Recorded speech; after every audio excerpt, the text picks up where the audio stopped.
Una de las cosas que más impresionó a mi hermano cuando escuchó por primera vez el relato es que, apartando las similitudes de la experiencia con ciertos relatos bíblicos que después comparamos, él me dijo algo de lo que ni yo misma había caído en cuenta: estas experiencias contradicen lo que él llamó, y cito literalmente, mi sistema de creencias, cosas que me pareció importante mencionar para resaltar una vez más el hecho de que carece de lógica que estas cosas sean producto de mi subconsciente o mi imaginación.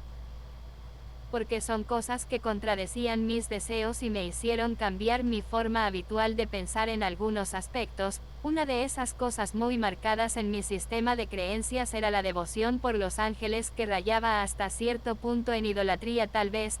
Yo desarrollé gran parte de mi vida un cariño muy especial por San Miguel Arcángel, un lazo fraternal de protección, porque en muchas oportunidades en que tuve experiencias paranormales desagradables clamé por su presencia para que me defendiera de los peligros visibles e invisibles, y por haber sentido su presencia llegar y reconocer su aroma y la sensación de tranquilidad que me genera su presencia, olvidé un poco el hecho de que Él es parte de la creación de Dios tanto como yo. Es un ser de luz maravilloso, pero no debemos olvidar que el Rey y el Creador de todo, que está por encima de toda la creación, es Dios, cosa que ahora me queda muy clara, pero yo solía tener incluso una imagen de San Miguel Arcángel para sentirme más segura y protegida de energías negativas, cosa que cambié a partir de esta experiencia, y mi hermano sabe de esto porque yo en incontables ocasiones le hablé de los ángeles y lo importante que son en nuestra vida, pero ahora me queda muy claro que nadie puede ser más importante que Dios,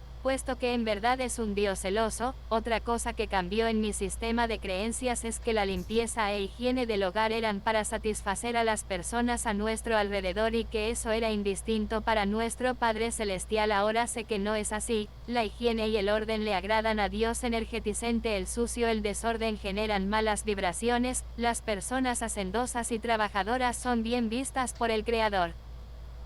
Así como también creí que los animales no eran una parte muy importante de su creación, y me parecía descabellado que fueran al cielo, si probablemente no tenían alma. Confieso que a pesar de ser una persona en términos generales buena, de buenos sentimientos, me faltaba amor por los animales. Nunca fui muy apegada a las mascotas en el pasado, nunca la balanza se inclinó al punto de dañar a ningún animal, pero sí reconozco que su presencia en la casa me incomodaba porque mi madre siempre fue amante de los perros y los pajaritos, y esto es algo que quienes me conocen bien lo saben.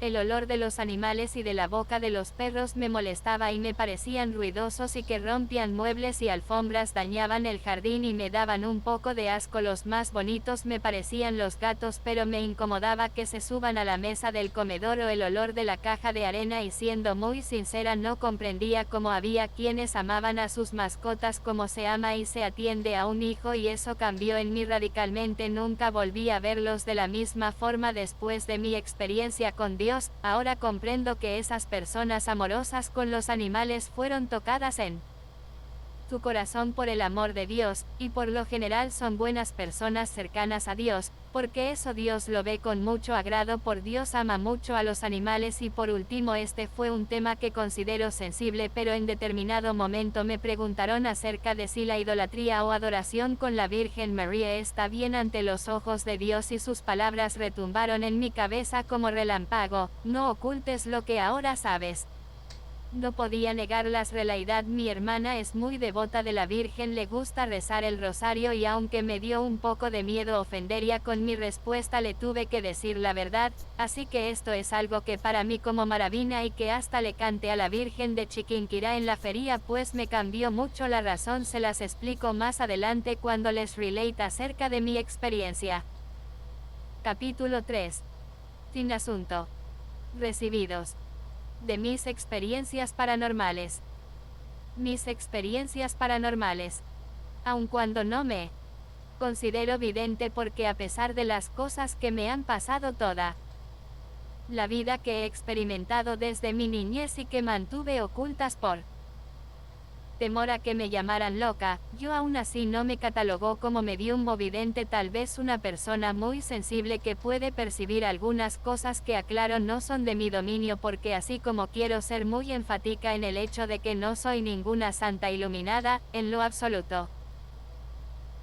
Ni siquiera nunca fui una religiosa comprometida para nada, pues tampoco soy ninguna persona mágica o poderosa en algún sentido o que posee la capacidad de contactar gente del más allá. No, eso no es así, al menos no porque yo lo decida. Yo no tomo la decisión de hacerlo cuando sucede, es en automático, algo espontáneo. Las experiencias que he tenido de ese tipo no las controlo yo, en todo caso será a voluntad de los entes que he percibido desde niña y me contactan a mí, pero no ha sido de mi voluntad, ni mi intención, todo lo contrario, en muchísimas ocasiones le pedí a Dios, llorando y aterrada, no tener que ver estas cosas tan impresionantes para un niño y hasta para muchos adultos. Yo sufría de terrores nocturnos, tenía recurrentes pesadillas y episodios desagradables en mi niñez y, así tal cual película de sexto sentido, voy a admitir que yo veía gente muerta. Durante mucho tiempo los vi con mis ojos. Los fantasmas sí existen, son reales, eso es verdad. Más de una vez hablé con niños en el hospital que nadie más veía, pero no sé si sería tanto pedirle a Dios no verlos más, que de un momento a otro no los vi más ya, al menos no tan seguido ni tan claramente como antes. Los percibía con la visión periférica u otros sentidos, como el olfato, eso nunca falló, se me ponía la piel de gallina con las malas energías, y a veces esas cosas aún me pasan, no solo con gente muerta, también con gente viva que me viene a robar o a hacer daño. La mayoría de las veces que me han dañado ha sido por ignorar este instinto, y muchas veces que me ha pasado que he presentido la mala intención de otros y eso me ha hecho librarme de muchos peligros.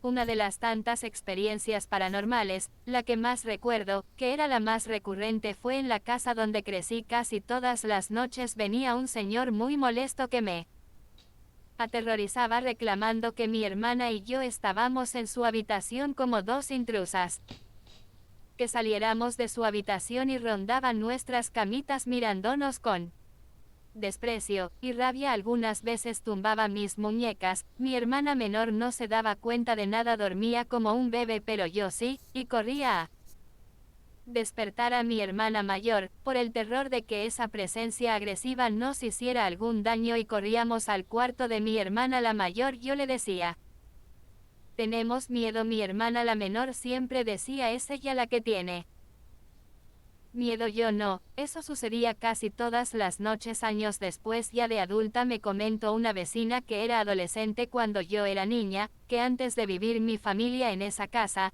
allí vivía un viejo amargado. Fueron sus palabras literales, que peleaba con todo el mundo y todos los vecinos le tenían rabia porque él era mecánico y la hora en que le gustaba reparar las cosas era en la noche de madrugada.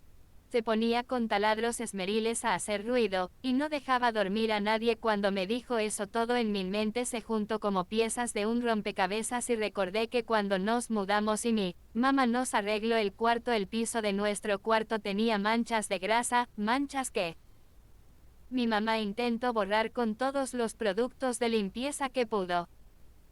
Pero sus esfuerzos no dieron frutos, esas manchas aún seguían allí.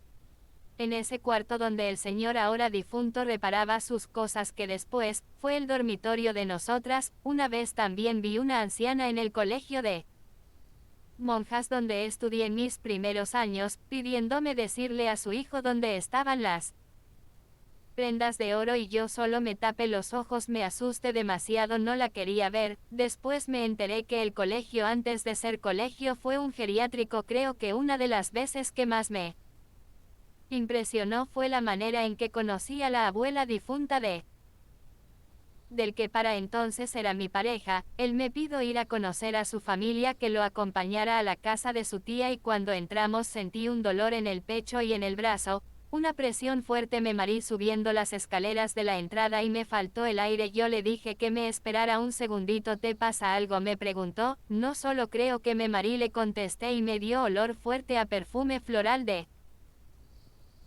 señora mayor como esos talcos perfumados de mota grande, que venden en las perfumerías. Entramos y para mí era simplemente la casa de su tía. A mí me gusta cocinar y ese día les preparé unos nachos supremos, un plato mexicano que me encanta, y mientras estaba en el lavaplatos fregando sentí una mirada sobre mi espalda y cuando volteó divisé una señora parada junto a una mesita que tenía un cofre blanco de porcelana, pero yo aprendí con el tiempo que ignorar esas cosas es mejor. Ellos perciben el miedo y si sienten que los ves o tienes miedo se te acercan, tratan de hablarte.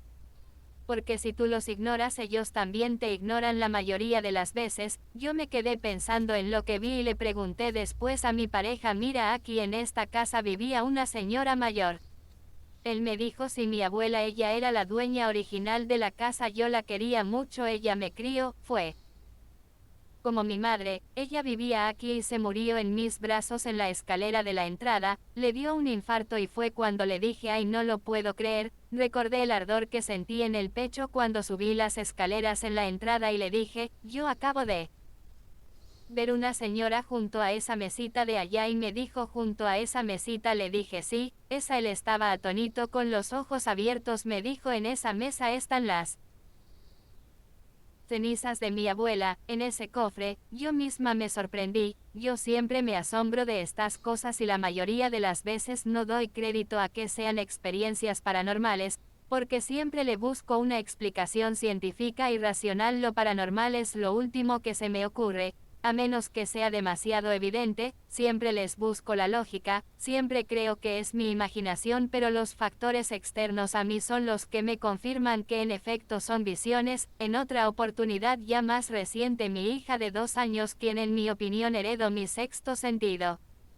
se comenzó a mover como incómoda mientras dormía, como si tuviera una pesadilla o algo le molestara. Yo estaba en el medio de la cama porque del lado derecho dormía la otra bebé, más dormida que despierta. La arropé a ver si era frío lo que tenía y al girar la cabeza vi un espectro junto a la niña, una mujer vestida de blanco con cabello negro enmarañado maloliente, y no sentí temor, al contrario, me sentí más bien molesta, indignada, como una leona dispuesta a defender a mi cría, porque vi que estaba como succionando de mi hija una luz, energía que extraía de mi bebita. Yo le hablé con autoridad, sin miedo, le ordené, aléjate de mi hija ahora mismo, déjala en paz, dije como con mi mente sin hablar.